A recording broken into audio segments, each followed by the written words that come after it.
नमस्कार दोस्तों, मैं प्रभात कुमार मिड एजुकेशन में आपका स्वागत करता हूं। दोस्तों आज है 2 जनवरी 2023। तो चलिए शुरू करते हैं दोस्तों आज की अपनी क्लास। और क्लास में बढ़ने से पहले आप सभी को नव वर्ष की हार्दिक शुभकामनाएं। तो शुरू करते हैं दोस्तों अपनी क्लास। हाल ही में एनटीपीसी ने मेथनॉल उत्पादन की सुविधा विकसित करने की संभावना को पता लगाने के लिए किस कंपनी के साथ एक समझौते पर हस्ताक्षर किया है? आपके ऑप्शंस है हिंडाल्को, मेयर टेक्निमोंट समूह, वेदांता इंफ्रास्ट्रक्चर प्राइवेट लिमिटेड, मेधा प्राइवेट लिमिटेड। तो इसका करेक्ट आंसर हो जाएगा मेयर टेक्निमोंट समूह। क्या हो जाएगा? मेयर टेक्निमोंट समूह। अच्छा,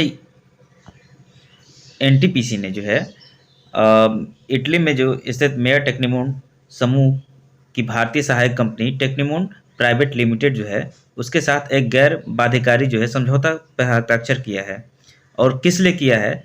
तो मेथनॉल उत्पादन की सुविधा को विकसित करने की संभावना को पता लगाने के लिए। किसको पता लगाने के लिए? तो मेथनॉल उत्पादन की संभावना को पता लगाने के लिए इन्होंने एनटीपीसी जो है एनटीपीसी ने मेयर टेक्निमोंट समूह के साथ एक गैर बाध्यकारी समझौते पर हस्ताक्षर किया है। अच्छा, अगर एनटीपीसी की बात की जाए तो एनटीपीसी के निदेशक कौन है? तो एनटीपीसी के निदेशक जो हैं वाणिज्यिक की बात कर रहे हैं। एनटीपीसी के वाणिज्यिक निदेशक कौन है? तो ये हैं सी के मंडल। कौन है? तो सी के मंडल।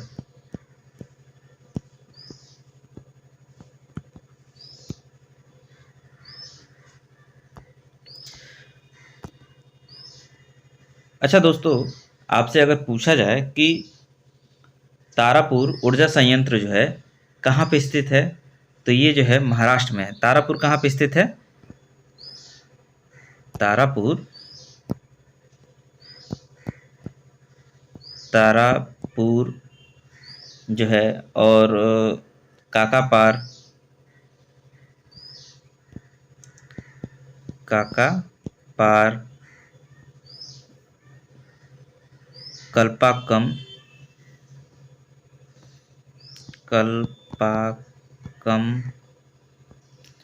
नरोरा,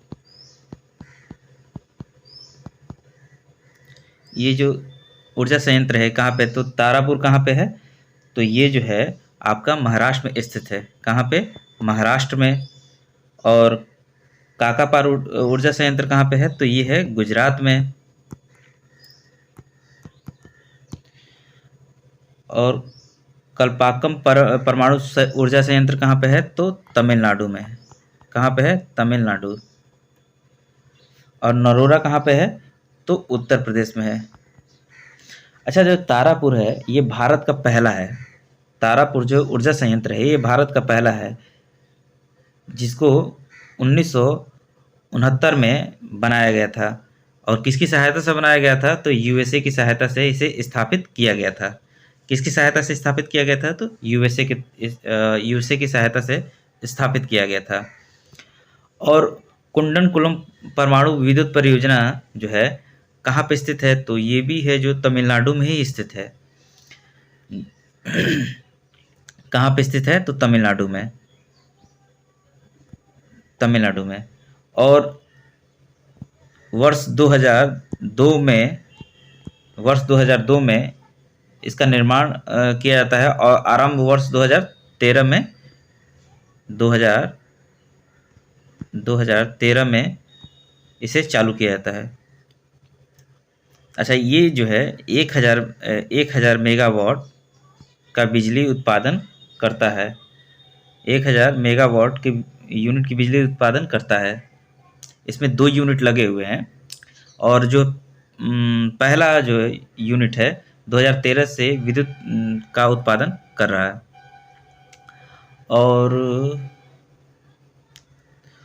और अगर पूछ दिया जाए कि रावत भाटा जो है ऊर्जा संयंत्र कहाँ पे है?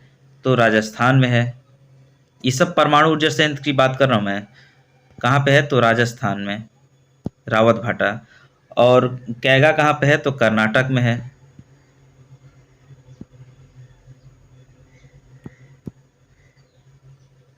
ये रावत भाटा है। और ये कैगा कहाँ पे है? तो कर्नाटक में कैगा।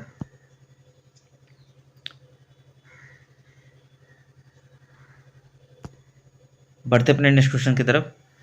29 दिसंबर 2022 को महाराष्ट्र सरकार सलाहकार परिषद के प्रमुख के रूप में किसे नियुक्त किया गया है?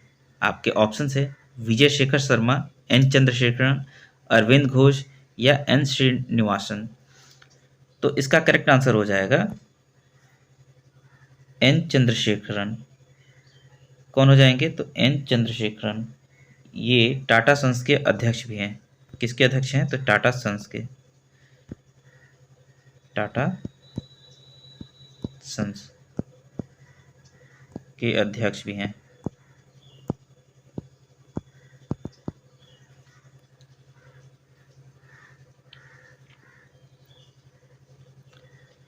बढ़ते अपने नेक्स्ट क्वेश्चन की तरफ।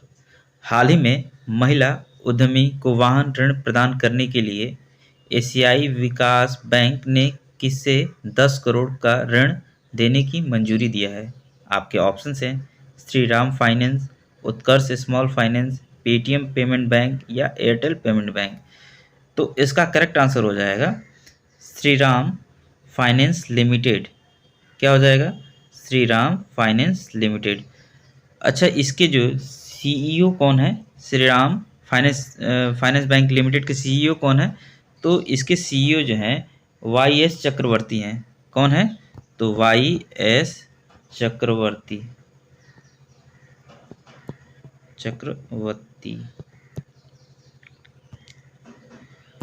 बढ़ते अपने। अच्छा, दिसंबर माह के कुछ महत्वपूर्ण दिवस हम देख लेते हैं, लास्ट टाइम रिवीजन कर लेते हैं इसको।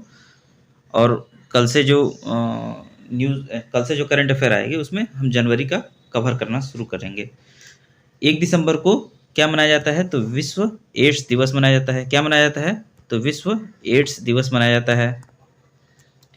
और 2 दिसंबर को अंतर्राष्ट्रीय दास्ता उन्मूलन दिवस मनाया जाता है। 3 दिसंबर को क्या मनाया जाता है? तो अंतर्राष्ट्रीय दिव्यांग जन दिवस मनाया जाता है। 4 दिसंबर को भारतीय नौसेना दिवस।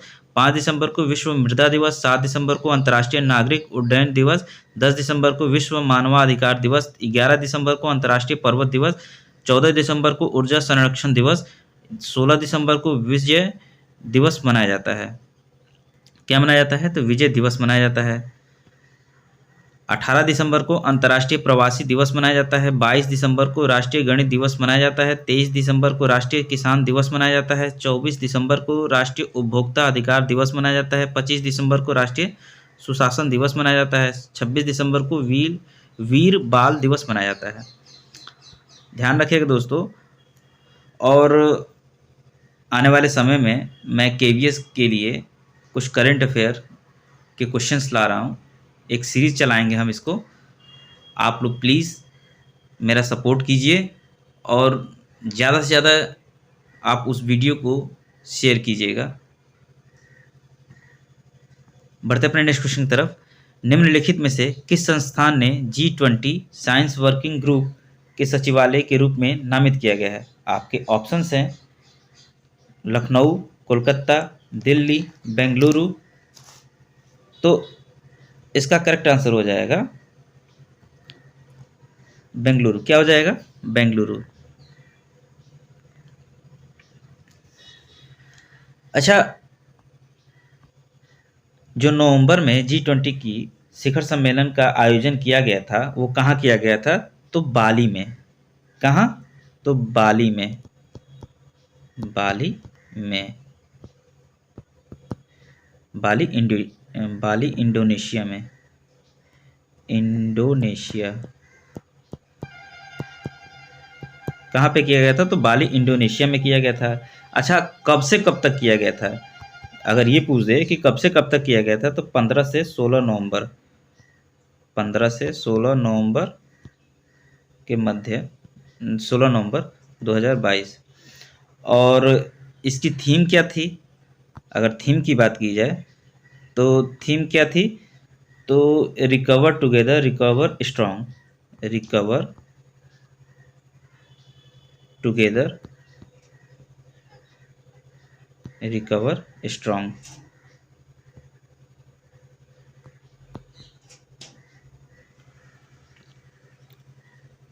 अच्छा, भारत जो है इसकी अध्यक्षता कब से ग्रहण किया? तो ये जो है G20 की अध्यक्षता कब से ग्रहण किया? तो ये जो है 1 दिसंबर 2022 से 2022 से इसकी अध्यक्षता को ग्रहण किया। किसकी अध्यक्षता को? तो G20 की। बढ़ते अपने नेक्स्ट क्वेश्चन की तरफ। 30 दिसंबर 2022 को प्रधानमंत्री ने पश्चिम बंगाल में 7वीं वंदे भारत एक्सप्रेस को हरी झंडी दिखाई। यह वंदे भारत एक्सप्रेस किन दो स्टेशनों के मध्य चलेगी? आपके ऑप्शन है किशनगंज, हावड़ा से किशनगंज, हावड़ा से दुर्गापुर, हावड़ा से मालदा, हावड़ा से जलपाईगुड़ी। तो इसका करेक्ट आंसर हो जाएगा हावड़ा से जलपाईगुड़ी। क्या हो जाएगा? हावड़ा से जलपाईगुड़ी।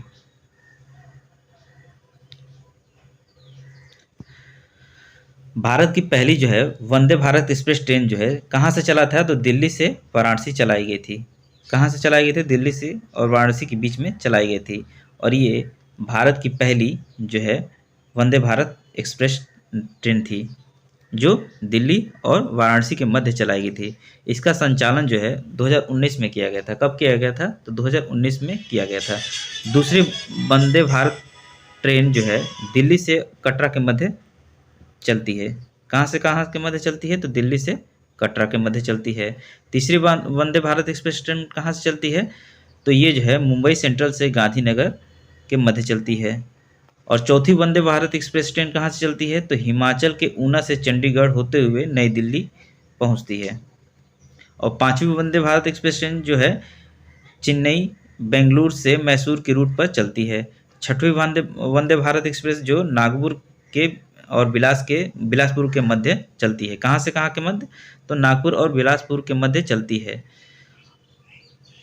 प्रधानमंत्री ने जो इसको 11 दिसंबर 2022 को हरी झंडी दिखाई थी। और सातवीं वंदे भारत एक्सप्रेस ट्रेन कहाँ चलती है?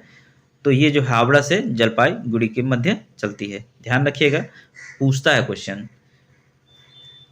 बढ़ते हैं अपने नेक्स्ट क्वेश्चन की तरफ। हाल ही में भारत की भाषा विविधता को मैप करने के लिए गूगल द्वारा वित्त पोषित डिजिटल प्रोजेक्ट का नाम क्या है? आपके ऑप्शंस हैं प्रोजेक्ट सरल, प्रोजेक्ट भाषा, प्रोजेक्ट सुगम, प्रोजेक्ट वाणी।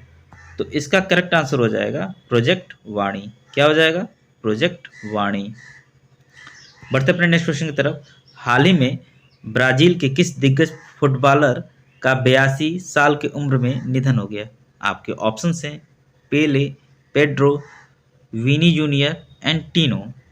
तो इसका करेक्ट आंसर हो जाएगा पेले। क्या हो जाएगा? पेले।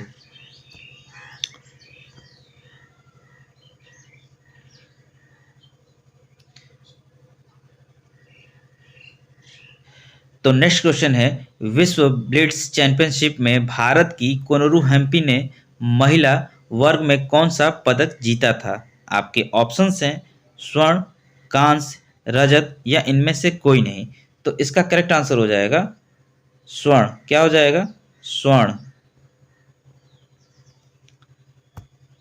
बढ़ते अपने नेक्स्ट क्वेश्चन की तरफ। हाल ही में किस राज्य के बरगढ़ में धनु यात्रा शुरू हुई? आपके ऑप्शंस हैं त्रिपुरा, उड़ीसा, कर्नाटक या तमिलनाडु। तो इसका करेक्ट आंसर हो जाएगा उड़ीसा। क्या हो जाएगा?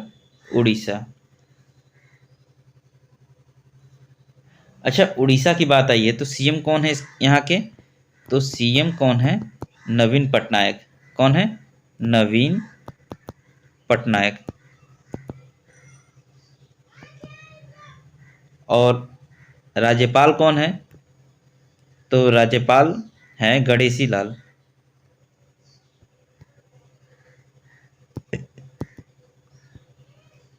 भारत का जो यहाँ पे अभी रिसेंट की न्यूज़ है, भारत का पहला आदिवासी समुदाय आधारित विश्वकोश जो है उड़ीसा में स्थापित किया गया है।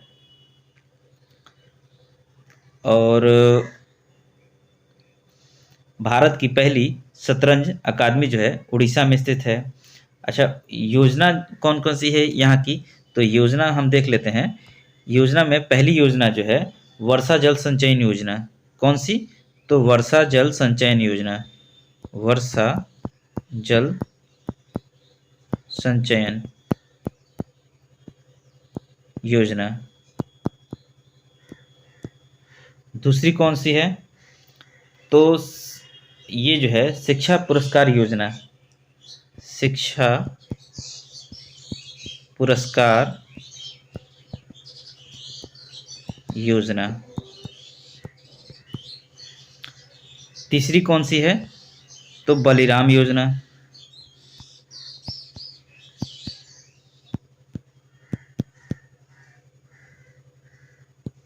चौथी कौन है? तो ये है गरिमा योजना, गरिमा योजना।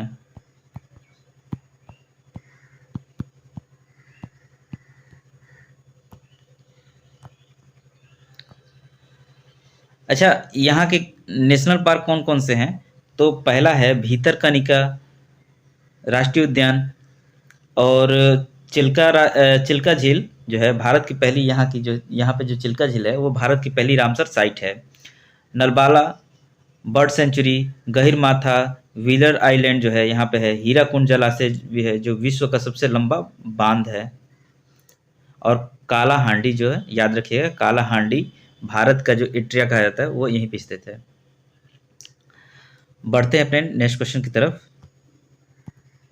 हाल ही में किसे इंडिया एग्री बिजनेस पुरस्कार दिया गया?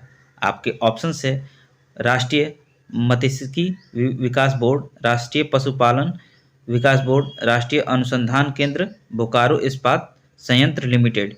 तो आपका करेक्ट आंसर हो जाएगा राष्ट्रीय मत्स्यिकी विकास बोर्ड को इंडिया एग्री बिजनेस का पुरस्कार जो है दिया गया।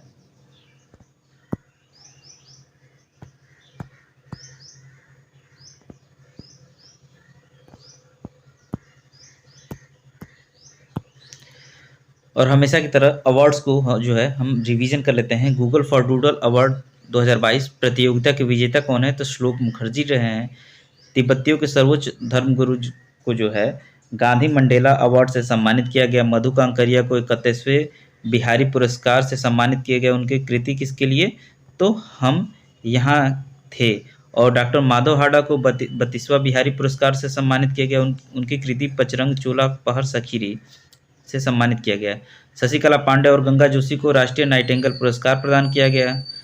केरल के साहित्य अकादमी का सर्वोच्च प्रतिष्ठित एजुथाचन पुरस्कार 2022 से ए सेतु माधवन को सम्मानित किया गया। सुहान कणुतलिका को उनके उपन्यास 7 मून ऑफ माली अल्मेडा से सम्मानित किया गया और इन्हें बुकर पुरस्कार 2022 दिया गया।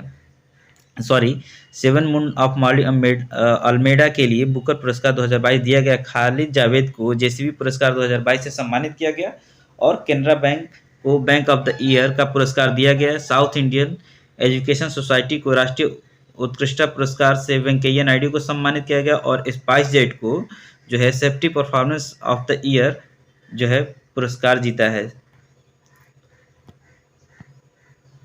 और रेत की समाधि के लिए किसे दिया गया है? तो लेखक गीतांजलि श्री को मैन बुकर इंटरनेशनल पुरस्कार 2022 से सम्मानित किया गया है।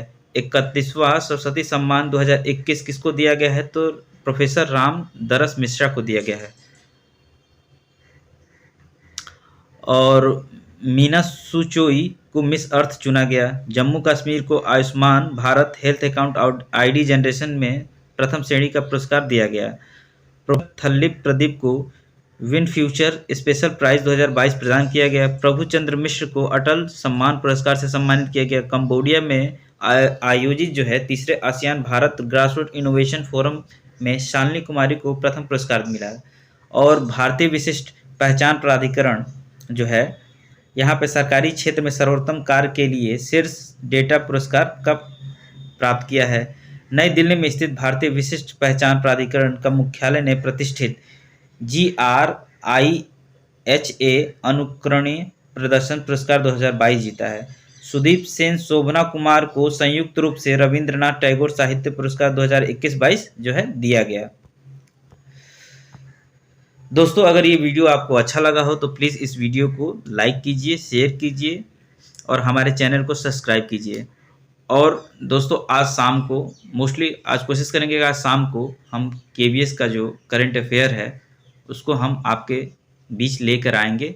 तो प्लीज़ आप उस वीडियो को सपोर्ट कीजिए, वीडियो को ज़्यादा से ज़्यादा शेयर कीजिए, हमारे चैनल को सपोर्ट कीजिए। धन्यवाद। जय हिंद, वंदे मातरम। आपका दिन शुभ हो और wish you again happy new year.